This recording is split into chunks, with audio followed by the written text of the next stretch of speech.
All right, so the next one here, Biden undercounted Ukraine spending by $14 billion. So the Biden administration has admitted that it massively undercounted what it has spent on the proxy war in Ukraine. And this was reported by the American Conservative on Tuesday. It was an exclusive over there.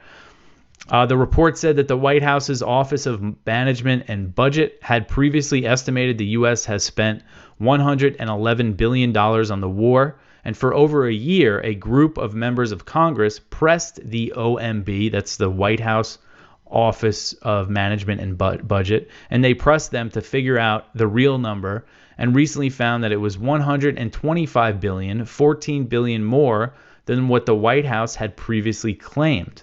In a letter sent to the director of the OMB on Tuesday, Senator J.D. Vance, Representative Marjorie Taylor Greene, and 15 other members of Congress said that they, quote, now have confirmation from OMB that the total Ukraine spending figure is significantly higher than the administration has ever admitted, end quote.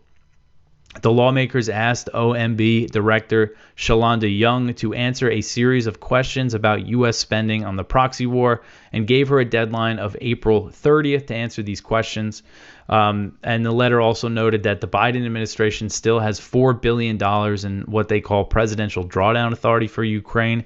That lets the U.S. send weapons directly from military stockpiles. The Pentagon hasn't used it because they say they don't have the money to replace the weapons.